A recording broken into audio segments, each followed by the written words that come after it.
Well, there's no place like home. After spending weeks in Florida and then weeks going up and down from Astoria, Oregon for the Goonies 40th anniversary where we got in the restored house, and then spending close to 2 weeks on a family road trip to the deserts of Utah, it feels especially good to be home. And we're back at Disneyland, the happiest place on earth with its new fancy digital turnstiles. But of course, best of all, I'm also home with Allie. Hope I stay home for a little bit. At least a little bit. Look at this, the 70th anniversary is still in full swing, or I guess I shouldn't say that. We still have a couple of weeks until the 70th anniversary itself, where they're gonna unveil some new attractions like Robot Walt Disney. So it's not in full swing, but it is going strong. And although we still have to wait a little while for Robot Walt to make his appearance in the Opera House and some of the other special 70th anniversary features to kick in, I feel like since I've been gone roaming all over the world, they have been dripping in more and more little 70th anniversary things into the park, including some merchandise I hadn't seen before. Perfect place to peek that out.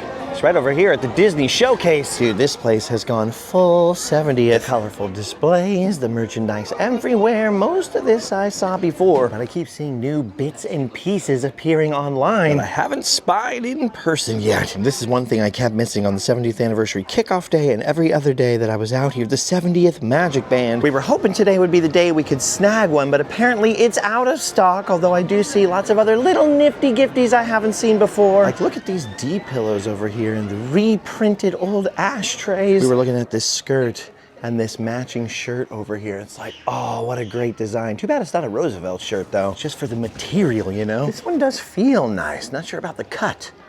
Not sure about the, ooh! Look at Allie, she's going full preppy, right? Yeah. Dude, and then look at this. It's a Walt and Mickey in the fire engine Funko Pop, just like the last official picture ever taken of Walt Disney at Disneyland was in that fire truck. Designed by my friend Bob Gurr, and now it's immortalized in a Funko Pop.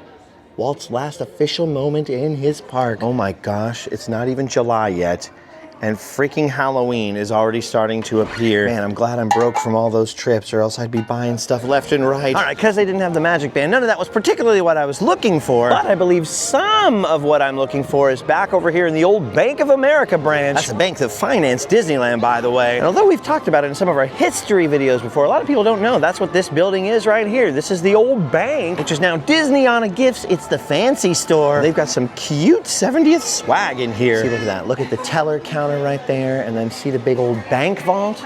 This was the Bank of Disneyland, man, a real Bank of America branch. Oh, look at this. They're doing hand-cut silhouettes in here now, and then here's some of that fancy stuff. This is the stuff I want to get my hands on. First of all, look at the figure of Jingles. Look at the Storybook Land poster figurine and the Autopia poster come to life. Those are amazing pieces. I mean, they always have the fancy kind of amazing stuff in here, but when I see an awesome figurine of Stitch, I'm like, what am I gonna do with that? Some of these other pieces, especially the special 70th anniversary pieces like this, I don't know why, but I don't think that way at all. I'm like, I just need it. And then look at this, best of all. Look what they've released. They've released some fancy take-home lanterns based on the lanterns at the Mad Tea Party, the freaking teacup lanterns. I think these are like 60 bucks each. I want them. Dude, the top of that's actually made out of metal. Like, that's some quality stuff right there. Dude, these I had not seen before, man. I cannot get over these. And by the way, Jingles over here is a little music box. Turn that key, it plays a song. It's playing Bibbidi Bobbidi Boo. Oh, there's a quite different song playing in here now. But anyway, yeah, that's the good stuff, man. The rich stuff. Also, lots of good art.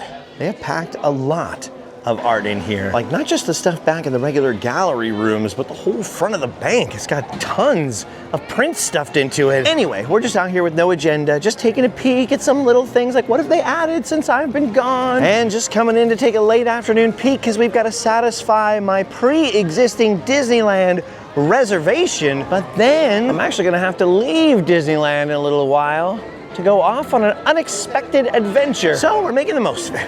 At least we're getting our steps in. Crazy to think that this place is 70 years old, and that means my friend Jimberly here is like 70 years old. Congratulations, Jimberly. You don't look a day over 20. I love that. Allie always gets roped in to being the impromptu photographer, and she's good at it. So they picked the right person. They picked the right person. All right, Allie is on the hunt for a Magic Band. She does not have a Disneyland specific Magic Band yet. She was holding off waiting for the 70th one, which I haven't even seen in person yet. So she's taking a peek in the Disney Clothiers, which I always mentally refer to as the Willy Wonka store, because up above the merchandise, up high on the wall, look at that little suit. Get it, Willy Wonka? You picking up what I'm putting down? Ooh, Delali, why don't they sell that in here? Wizard of Bras indeed. Actually, just by the front door when I was walking in, I spotted this little number. Now that is a cute dress. And if I'm noticing the cute dress, it must be really cute. Look at that, little 70th anniversary dress. Allie would look good in that. And I was gonna try to show it to her, but she disappeared. Oh no. I'm a lost child. All right, well, we did not find a Magic Band in there. We found lots of clothes that I have not seen before. It looks like these fellas are off. There's a flag retreat down there. That's how you know it's kind of late in the afternoon. Anyway, we'll keep going deeper. See if we can rustle one up. Ooh. I swore off those hot dogs over there after I ate one and got sick, but kind of feeling one of them gluten-free hot dogs soon. All right, the 70th Magic Band may be unattainable today. As for Magic Bands in general, one of the few spots I know always has Magic Bands in stock is off to the left, over in good old Frontierland, in the spot that's mostly famous for buying pins, the Westward Ho Trading Co., where our old friend Jefferly is standing guard. Don't talk to him though. He's rude. See? Look at that. He's ignoring us. The old silent treatment, I see. All right, they've been celebrating 25 years of Disney pin collecting. So you got tons and tons of pins in here, including some 70th anniversary ones. But back in the back, here we go. Here's always the least crowded display of Magic Bands. It's annoying that they have the little pamphlet for the 70th Magic Band, and they don't have the 70th Magic Band here. Oh, she's contemplating the plain black. She's contemplating going full goth over here. Uh-oh. She does listen to The Cure a lot. I got this one right here, the Three Caballeros 80th anniversary, but I found the perfect one for you, Allie. Look at this. Disney Dad.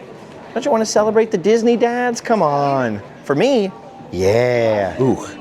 That's a good one right there. I mean, I know black goes with everything, but you gotta admit, that's a good one. Yeah. That's a good one. All right, I couldn't convince her. She went for the plain black. By the way, I love the old log walls in here, but what I love even more is that they painted these little electrical boxes to match the stripes, like to match the logs and the chinking in between. I also like how they hid the thermostat control over here, which by the way is also painted with stripes, or whatever that is, with this little Navajo blanket. Sweet, just little hidden secrets of Disneyland. Look at them moose antlers right there. That's a heck of a rack. Ooh, there's a 70th pin I haven't seen before. All right, a band has been acquired. Now we just need an out of the way spot to set it up real quick. By the way, I'm limping a little. That's because my buddy Mike took my dad, my brother, my son and I inside the Hoover Dam again. I filmed an episode with Mike once touring the Hoover Dam. It was amazing. I believe to this day we're the only like private little YouTube show that's ever had a chance to do it that isn't like History Channel or something. Just because there's a new administration and stuff, we couldn't get permission to film. We're gonna work on going back, but if you've never seen my episode there, it's freaking awesome. Kind of the same thing, but even more obscure areas, and I don't know why, I just started limping up there. The Hoover Dam got me. Hot dang, I tell you what, fellas, I could go for some coffee. It'd be kind of cool if Disneyland sold coffee in bags like this, like Frontierland coffee that just matched. That'd be sweet. Oh, look at this on the other side of the gate. They are stockpiling up some beans and oats, and they've almost got enough salt now for me to be able to eat my French fries the way I like them. Beans! Okay, I believe Allie is all set up now. We're getting there anyway. By the way, there used to be a payphone in here. I used to call my mom to arrange for pickup from this very payphone. So I always thought it was funny that the payphone was in the paymaster's office. Nowadays, I think it's just an ATM. Yep, there it is right there. You got the ATM. Ooh, a Chase ATM.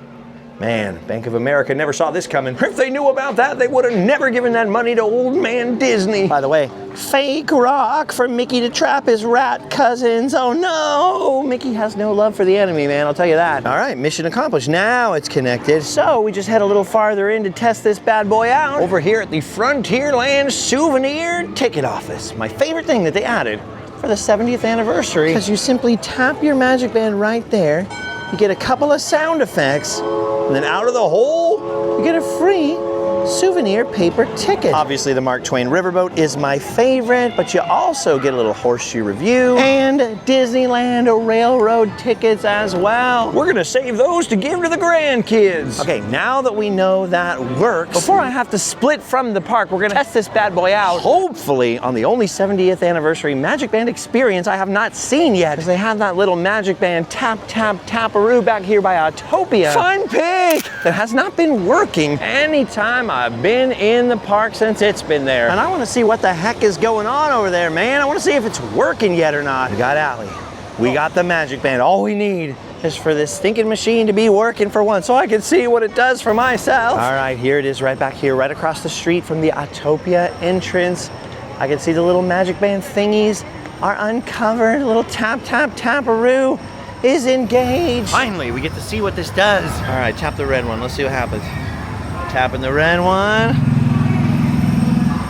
Up, little Autopia noise. Tap the yellow one. Nope, the green one. Oh, I get it, like a stoplight. More little Autopia noises, okay. Now the yellow one. More Autopia noises. Huh, no free Autopia ticket. You'd think you'd get a ticket. Guess if you want an Autopia ticket, you just have to go too fast. Okay. I mean, it's neat, it's something to tap on, but compared to the souvenir ticket side, or the Fantasyland one where you get to see a little show when you taparoo, that's a little bit sorta, what do the kids say? Mid. Good job, Autopia, you are mid. I was just thinking, anniversary cotton candy we've seen, but how amazing would it be if they had some 70th anniversary corn nuts? Actually, speaking of the Fantasyland taparoo, there was one that was broken on the 70th anniversary kickoff day, which means there's one that we have not got a little taparoo on. And even though I've literally only got a couple of minutes left here till I have to bounce out for something that's supposed to be absolutely epic, by the way, it takes a lot to get me to bounce out of Disneyland. I figure we might as well head back there and just see if we have the chance to complete our Magic Band quest. Ooh, Flynn Rider was having trouble managing his crowd of fans right there. All right, here we are behind the beautiful Sleeping Beauty Castle. And just over this way past the Bibbidi Bobbidi Boutique, just next door to the door to enter the castle. You got the This Way to Frontierland tunnel. And one of these things, I can't remember which, we did not actually give a try to. I'm trying to remember which one it is, and I'm pretty sure it was Snow White. Right, let's test this out. Give Toad a tap. Giving Toad a little tap-tap-taparoo. So you see here, these little windows open, you got these little dioramas. Like, how fantastic is this? Whoever built that is a freaking genius. King Arthur opens up to the carousel in the middle window right there. But the one we didn't do, I'm pretty sure, was this one right here, Snow White. All right, this is our taparoo. Oh, there it is, look at that. It's the old hag. She's making the poisoned apple. Ooh. Now I kind of wish I hadn't seen that. All right, just before we walked off, we tapped the Mad Hatter one as well, just in case that's the one we were actually missing. It looks like over here at Bibbidi Bobbidi, somebody's getting covered with pixie dust. Word to the wise, if they ever ask you if you want any pixie dust and you don't like glitter all over your head, say no, say no. The first time they asked me, I had no idea what that was. And then the next time Allie came with me, I was like, yeah, do it, Allie. And her whole head, her whole body was covered with pixie dust for days. Wasn't that a fun one? Yeah. Sorry about that still. Pixie dust. All right, I love Allie. Love Allie. And I love Disneyland. But the time has come, my little friends, to show you other things. Shoes and ships and sealing wax and cabbages and kings. Yes, sir, my ride is headed to the drop-off area.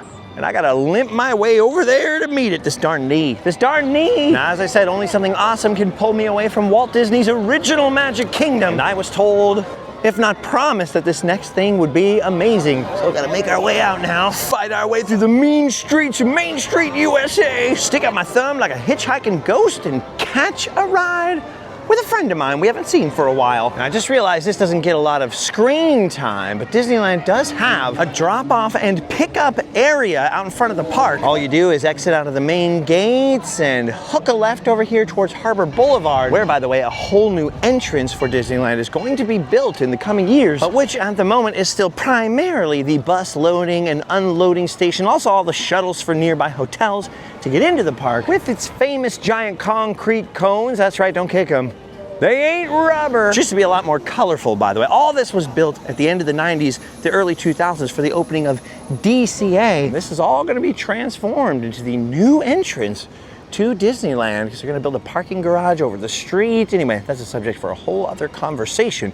We go past all of this, and just when you see that exit gate over there to get off the property, hook a right instead. And this is the pickup, drop off, rider share, Uber area. And sadly, this is also where we say goodbye to Allie and hello to fake Tyler. I mean, tuna. Oh, this isn't tuna. Tuna Tyler only eats tuna. No, literally, Allie got you this delicious popcorn. Oh, Allie got it then. Oh, okay. I see how it is. Sorry, it isn't tuna flavor, dude. Next time.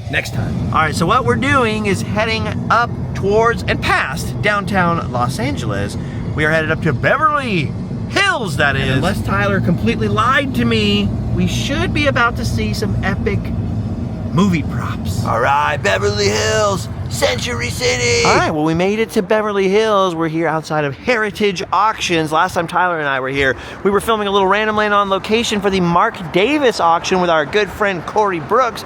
He's not here tonight from what I understand, but what's going on? Some kind of movie prop thing? Yeah, something entertainment, some entertainment auction. I don't know. Entertainment auction. So supposedly there's some movie props in here. We don't even know if the camera's gonna be allowed, but we're gonna see what we can see. Also, I just embarrassed the heck out of Tyler, limping all the way down the hill. The knee is getting worse. Help. All right, here it is. We're going in. Heritage Auctions. All right, Tyler told me this statue used to be at the exit of the Mummy at Universal Studios. We just got inside over here. And there are some sick freaking movie props. First of all, there are treasures from the Cecil B. DeMille Lifetime Collection. Look at the Michael Westmore props over here from freaking Star Trek. Is that Quark's head over there? Dude, that is the back of Data's freaking head. To work on his brain, to put in the emotion chip. That is crazy. Look at this.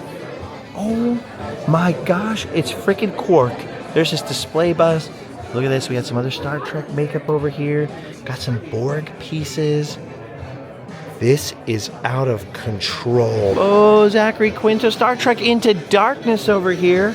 The one that kind of killed the Kelvinverse a little bit, but still. Look at these freaking amazing costumes. I was gonna say props, these aren't props, these are costumes. Dude, this is Kirk's suit from Into Darkness. That's freaking crazy. Oh my gosh, I see a gremlin. Dude, look at this. There are original Edith Head costume designs in here for Grace Kelly, for others. Look at that. Amazing. Dude, Blade Runner concept artwork. I know the glare's kind of funky. Look at that. Oh my gosh. Look at the different stuff they've got in here. All kinds of Johnny Depp makeup and props. But then look at that freaking gremlin. Look at the size of that Gremlins 2 puppet. Bunch of other amazing pieces of makeup and costumes. Oh my gosh, is that what I think it is? It's Ferris Bueller's freaking hat. It's Ferris Bueller's little Clash hat, dude. His little beret. Is that literally Stuart Little's car? From Stuart Little 2. Oh my gosh, dude. I was just up near Fort Dick where they filmed parts of E.T., the Redwood scenes. This is the screen-matched dress and mink fur thing.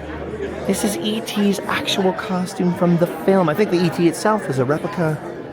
That is E.T.'s dress. Okay, Tyler's getting excited. Tyler pulled out the phone. That's how I know some Star Wars activities are happening. Dude, that is a screen-used snowspeeder once owned by Carrie Fisher. That is an actual model used in The Empire Strikes Back.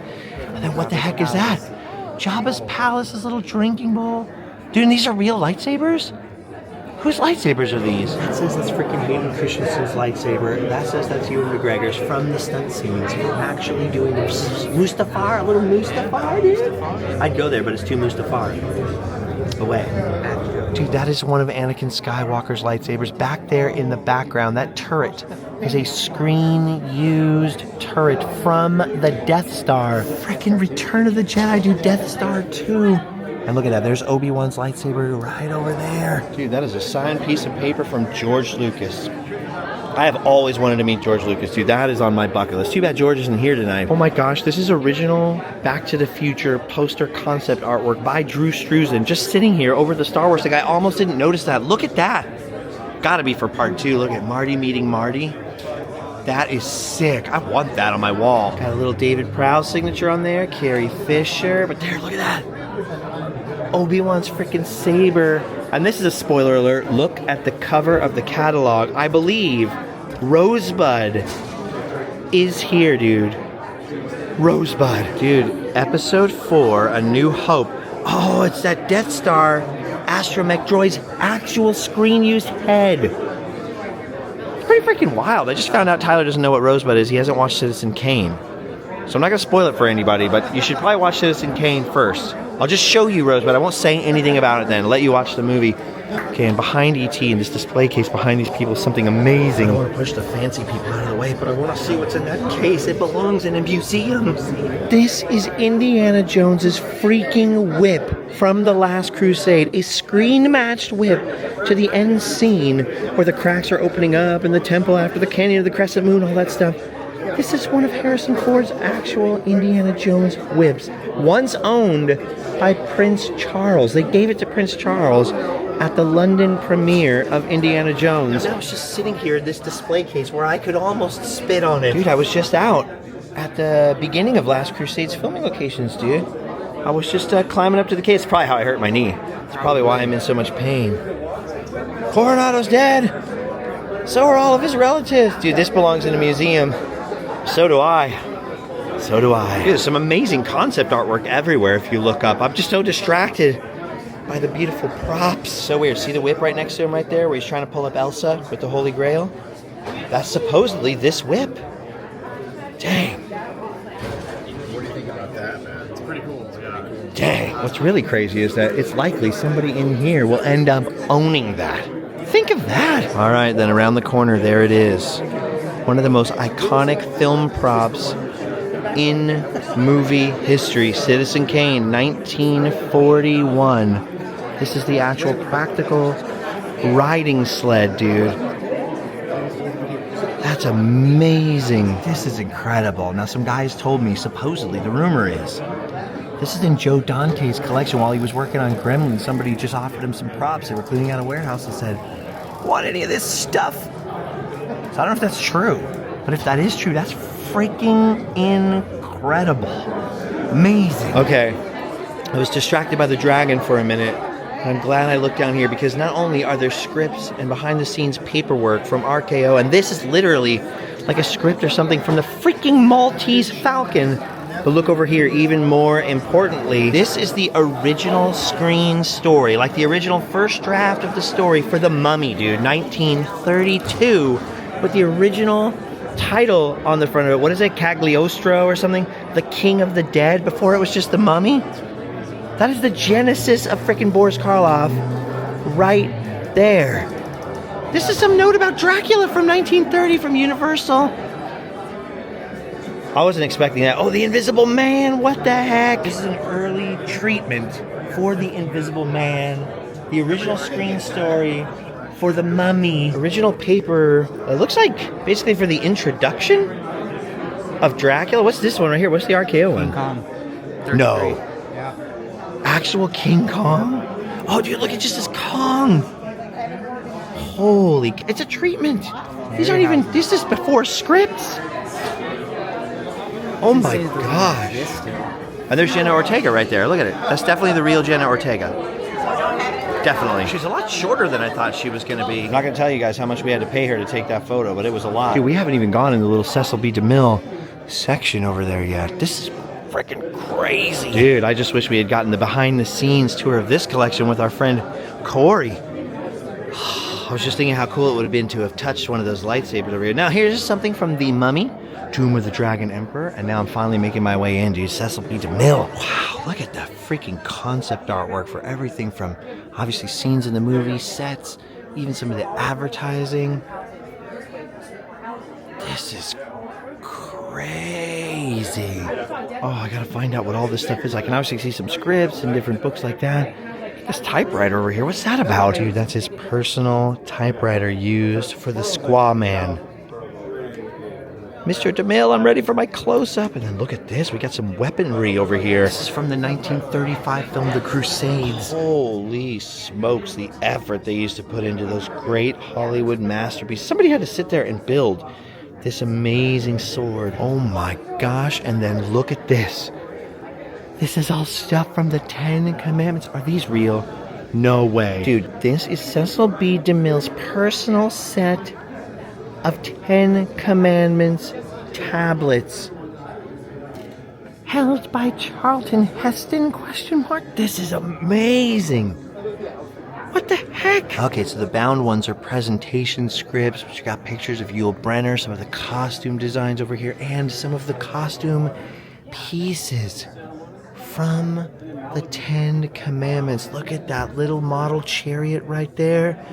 Look at these tiny little mini bus and tablets and necklaces. These are props from the 10 Commandments. What is even happening, dude? If I know anything, if Indiana Jones was here, not just his whip, he would tell us not to look at those. Yeah, that's what's in the ark, dude. Those aren't screen used, I don't think. Those are just his personal. That was the real deal, man. We'd be going blind right now. We'd be getting the plague and stuff. It's a radio for speaking to God. You want to talk to God? Let's go see him together. I've got nothing better to do. Dude, look at this right here. Look at these lovely gowns. Very sheer. Surprisingly sheer for back then. I guess they weren't really as prudish as we think of them being. Dude, this is Anne Baxter's gown as Nefertiti in the 10 Commandments. This freaking dress right here was in the film. We're talking about 1956. We're talking about a long freaking time ago. I cannot believe this still exists. I would totally bid on this, but it's not my size. This dress over here is also from the Crusades. Probably a film most people have not seen from my generation or afterwards, but one of those old school Hollywood classics. Old tool. Let's get one thing straight. I'm an old tool. This is old school. Wow. Dude, this is amazing right here. Samson and Delilah. What's this right here? Well, it's also Samson and Delilah. Duh. It's another one. It's been a long time since I've seen that. Look at the props. I mean, how did this stuff survive? Well, this is obviously in his personal collection, so that's how it survived. Great provenance also. Look at this parting of the 10C, like storyboarding it and working out how that special effects shot was going to work. That is the parting of the Red Sea concept artwork. I mean, that is insane. Look at that. You can see how it's all broken up right there. Like what part is going to be studio set, what part is going to be water, what part is going to be a different location, like all cut together, the different pieces of film. Dang, this is impressive, dude. Most impressive. Crazy how much of this still is even here. I know. I never thought I'd see it. With my own eyes. Wow, dude, there's some incredible treasures in here. But speaking of the Last Crusade, look at this. Now, this is truly the cup of a carpenter. Hey, I saw you looking pretty close at that Cleopatra artwork. You see something you like right there? Yeah, the artwork. You a big fan of Cleopatra? How'd they get that photo of you in here? What, this? Ooh, we were almost done. Didn't notice. There's some Marilyn Monroe stuff back here. This is so crazy. Look at that. Marilyn Monroe is Theta Bara. Theta Bara? I don't know. Whatever film this is from, her personal exotic harem costume worn in her famous 1958 Richard something photo shoot for Life magazine. Okay, so it's not a film. That's why I'm not familiar with it. I've subscribed to Life magazine for a while. That was on Marilyn Monroe. That's wild. Oh, look at this sign right here behind her, Actors Studio. That's apparently it. There's some other pieces of her wardrobe and her costume. I'll tell you something funny. I got to go to the warehouse for Ripley's Believe It or Not, their central warehouse in Orlando, Florida, several years ago with a guy who had been the longtime caretaker and purchaser of all the rare and exotic items. And one of the things he had just purchased, which I don't think was in that video, I think it was still a secret, he had purchased some of Marilyn Monroe's undergarments. The undergarments, I believe, under the famous dress that got blown up by the event in New York, and I was allowed to touch them. So, fun fact about me, I've touched Marilyn Monroe's underwear. I didn't get the thrill out of it that some people would, but there you go. I did it. So, that's a thing. I don't know about that. Oh my gosh, that is a screen-used genie bottle from I Dream of Jeannie. Is this actual thing from the credits with their little face? That'd be amazing. It's probably a replica. No, it just talks about the bottle. So that's a screen-used bottle right there. Dude, Barbara Eden was a looker, man. There's a reason that lady was on television. Yeah. Let me tell you. She's still in the bottle, I heard. Oh, I'm bidding. Wow, some more incredible artwork I didn't see over here in the corner. This is obviously Apocalypse Now. This is something to do with Fred Astaire and Ginger Rogers. We can't figure out what from, if anything. That's obviously from Excalibur over there. And then there's this case with some Ghibli stuff. Got Astro Boy over there, which I never realized. There's a strong resemblance to someone I know. Who? You know Astro Boy. What about him? There's a strong resemblance to someone I know. Who? Astro Boy. All right, well, we had a great time checking out film props and seeing some of the stuff that no doubt Red Letter Media will be all over buying, especially some of that Star Trek stuff. You hear me, Mike and Jay? That's about that. We can pretend all we want that we came to look at it because we're going to bid, but we both know. Oh, I'm broke. Yeah, that's not going to happen. I'm so poor. Just right now, just temporarily, man. You're going to hit that lotto, dude. The odds are 50-50. You either win or you don't. Can't win if you don't play. You can't win if you don't play. Turns out there's a lot of crap in this auction, dude. One of the freaking red bat phones from the Batmobile. Just like a ton of stuff is in the catalog that's not in this room. A lot of stuff from the Lone Ranger, I noticed. Just a lot of Lone Ranger props. Oh my gosh, somebody buy it for me. That is Wyatt Earp's freaking Buntline special from Tombstone. Kirk Douglas touched that. Oh, good old Kirk Douglas. There he is. Kirk Douglas right there. Wyatt Kirk. Dude, my knee's so bad. What? Don't do that. Don't leave. Dude, my knee's so bad. I had to send fake Tyler back to get the car and come get me. Couldn't make it back up the hill. We were talking about how nice these houses are and how expensive they probably were. So imagine having one of these. Like, no, I don't even need one of these.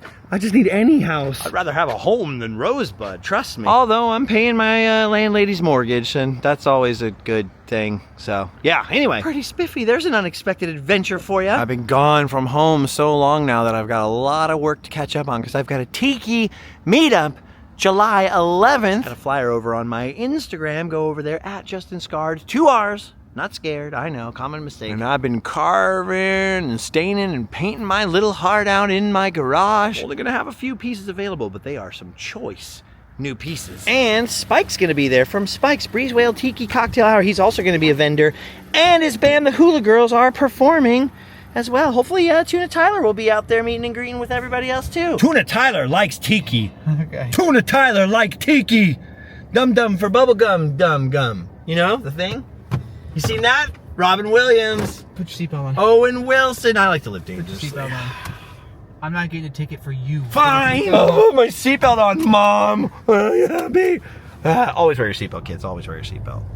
Unless you don't feel like it. Just kidding. Always wear your seatbelt. Right, Tyler? Never. I mean, yes, always. Never, not, never, don't wear your seatbelt. All right. Tyler drove me home, and I finally got to give him the present I got him in Florida at the gift store, the one with the giant mermaid on it. It's a wizard. Yep. It's a wizard. Can I leave this here? No, it's got to go in your apartment. For storage? No, it has to go in your apartment. It's for you and Alex. Well, this is It's for your wife. You can't not bring it to her. This is definitely going to go on display where everybody can see it at all Thank times. you. Thank you. And that is a fact, Jack. All right, go. You stayed your hour. I'm staying that. Okay, I'm going to borrow your leaf blower. Okay. I'll bring it back. All right, bye. All right, so as I was mentioning, I have been working away on some sweet tiki masks. It's a nice, heavy basswood one. Gonna have some great stuff for this event, including these guys. Look at the size of them. They're leaned up against my suitcases there. That's how big these bad boys are. And in the spirit of tiki, I'm going to one other place today. I'm only in the garage, though, to look for a cane.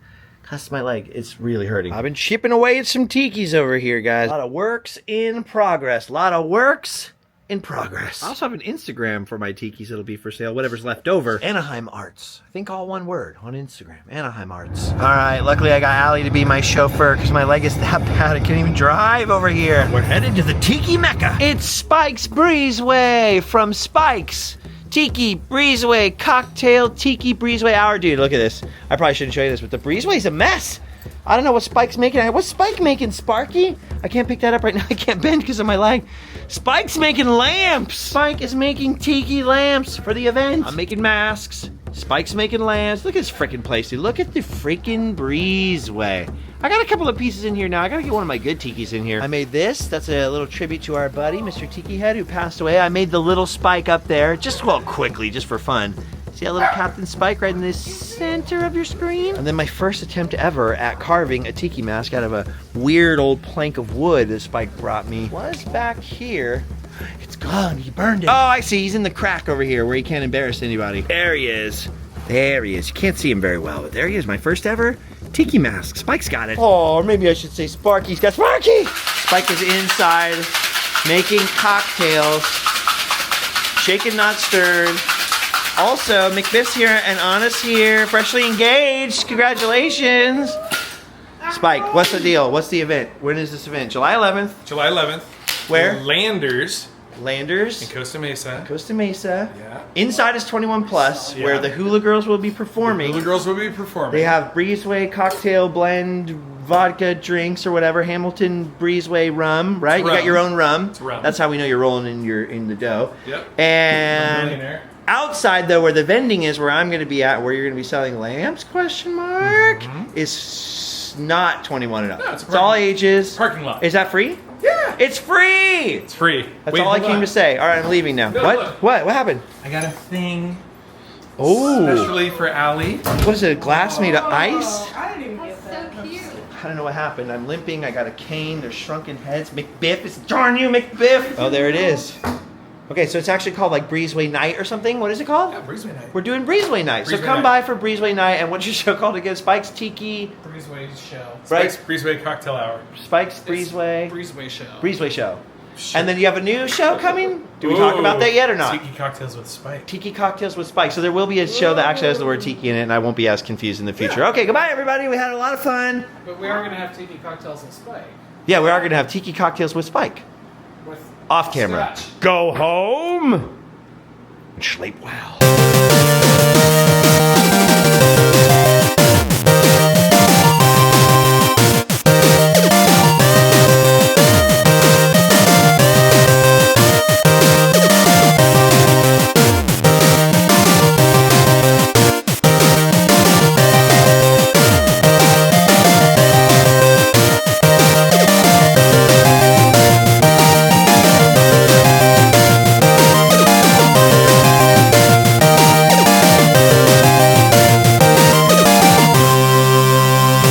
Javatopia, you are mid.